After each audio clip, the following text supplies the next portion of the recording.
Today, what I'm going to talk about is women writing disability and inquiry into the yellow paper. This is my outline, which including the introduction, literature review, methodology, and conclusion. For the introduction part, including my research questions and the background of the yellow paper, and my significance of studying the women writing disability in the yellow paper. For the research questions including why do I choose the yellow paper as a object of term paper, and as the yellow paper is a feminism story, how does Gilman present the oppressed female agency in the man-dominated world, and in Charlotte Perkins Gilman's The Yellow Paper, does the narrator in the story realize herself as a victim of inequality? And the final one, according to the issue of women writing disability, which will be discussed in the future, what kinds of disability portrayed in the yellow paper by Gilman? And all the answers in the research question have been implied in my term paper text. And for the background part, Charlotte Perkins Gilman's The Yellow Paper in 1892 is a story about a woman as mother, author, and wife.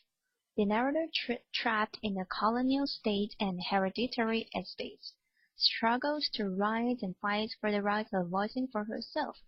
Due to the difficulty of writing, the narrator in the story gradually puts her attention upon the old wallpaper in her nursery room and loses sanity after her constant observation of the wallpaper, then finally recovers the freedom of the illusionary woman from imprisonment of the wall by stripping off the wallpaper.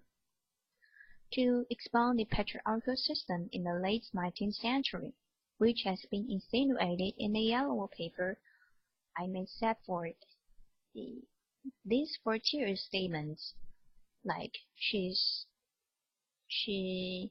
comments that patriarchal system defines a system of relationships in which the men own the women and children and rule over them. And also,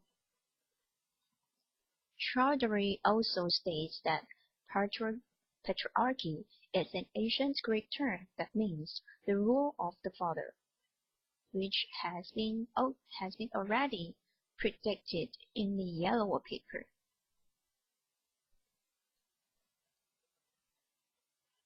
And for the significance of my studying of women writing disability,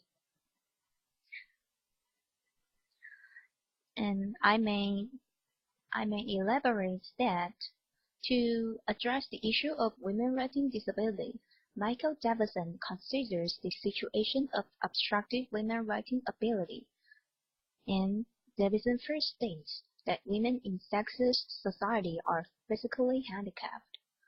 He further claims that female gender roles and re-establishment in the 19th century have been controlled by the male-dominant society.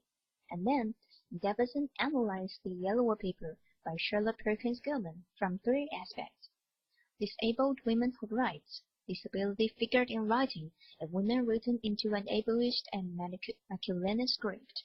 However, he claimed these 3 ideas of women writing disability, but never provided specific elaborations. For this reason, I will discuss in more details in the following. For the literature review part, I included my main arguments in this part, which I've already mentioned: the disabled women who write, and disability figured in writing, and women written into an ableist and masculine script. For the first aspect, I divided into 3 dimensions. The first dimension is the mental illness which the narrator has been suffered from, which is hysteria. And for this, has been considered as kind of reflection of hysteria as an illness or rebellion upon man-defined society. And for this, Michael Davison also states that women were particularly affected by new technologies, industrialization, and increased mental activity. And The second dimension I've analyzed is the imprisonment, which I also quoted. The example of the barred windows has been presented in Gilman's text in the yellow paper. And the isolated nursery room, which is the location is on the very top of the house, which Fang Hui Wang also comments it's more like a prison or a mental asylum used to confine people. And the third dimension is the oppression has been presented in the yellow paper. Since John, he's always treating the narrator with love and care, but however, it turns into source of oppression for the narrator.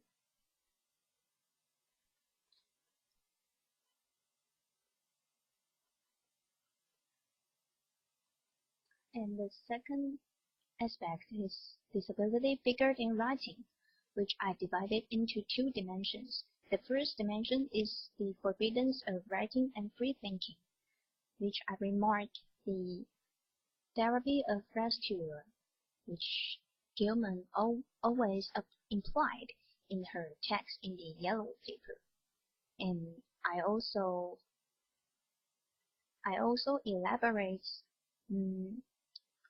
her own uncertainty of the efficiency on this therapy, the rescuer, if it's worked for her mental illness, and also presented in the narrator's own condition of mental illness. And then, for this, I also put forward another example, the disallowance of work, which leads to the issue of women's economic independence. And for this, Julie Nelson also states that the characteristics most highly valued in economics have a particularly masculine gender association. That is, women's value also always defined by masculinist way. And another dimension is the nervousness, which thinks the narration of this unnamed woman is presented by the dilemma of accomplishing the narrator's duty as wife or following her own will. I also remarked the issue of the code of true womanhood has been always considered as a kind of normal phenomenon in the 19th century, which including four characteristics: piety, purity, submissiveness, and domesticity. And for this, I quoted from Barbara Welter's article. For the third aspect, the women written into an ableist and masculinist script, I divided into two dimensions: women written into an ableist script and women written into a masculinist script. For the first dimension, it's considered as the yellow wallpaper has been considered as a projection of the narrator's detailed description of the wallpaper. And for this, Rulak Awas also comments it's a kind of rejection of an escape from an insane society, which has been presented through the liberation of women behind the wall. And for the second dimension, which has been presented through the relationship between the narrator and John. Since John seems to be the only speaker in the story, which is marked by the sentence starts with he says and he said, and this is always frequently showing up. Likewise, every time when the narrator intends to express her own idea, John always starts to look at her with such a stern, and then her voice cut out. For this kind of continual repression produced by her husband, Diane Price Herndon states that her language uses become an internal dyadic construction. And I also put forth the example, the textual evidence that John's position as a husband and physician. And as a husband, John always treats the narrator like a child and always ignore her voice.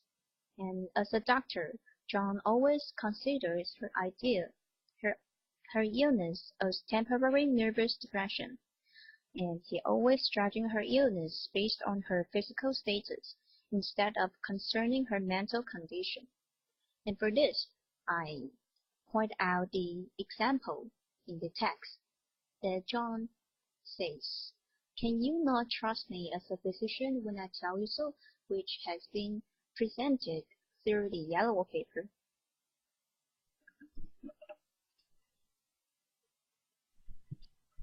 For the methodology parts, on account of Charlotte Perkins Gilman as a feminist and socialist, and also considers about the association between feminism and economy is the key to make changes on women agency in a society. And just like Julie A. Nelson's statements, feminist thinking seems suddenly to have arrived in economics.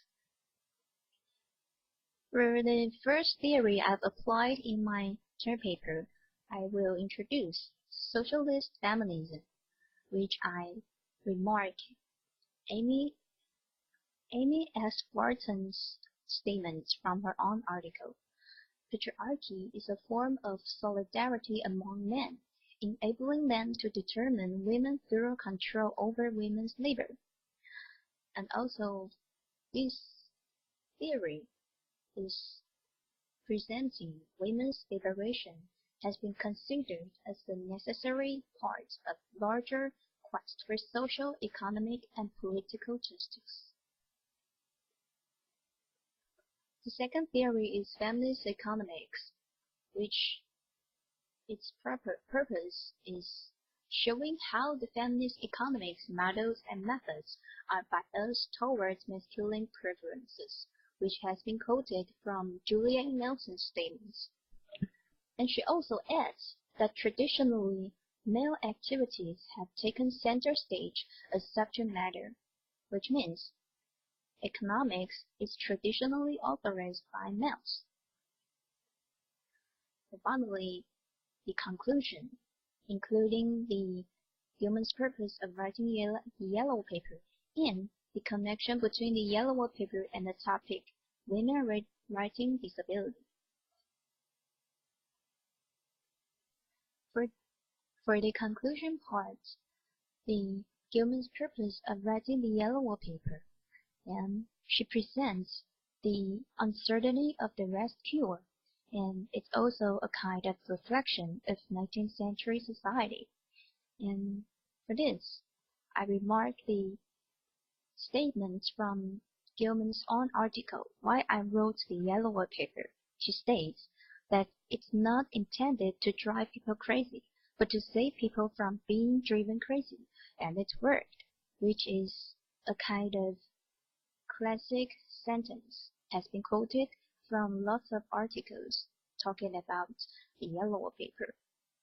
And another dimension, that Gilman, she's actually writing her own disability into the story, and she also displays the disability of writing through her own process of writing. And also, she presents the dual dimensions upon enabled and disabled through the narration, the development of the yellow paper. And this is works cited. And thanks for your listening.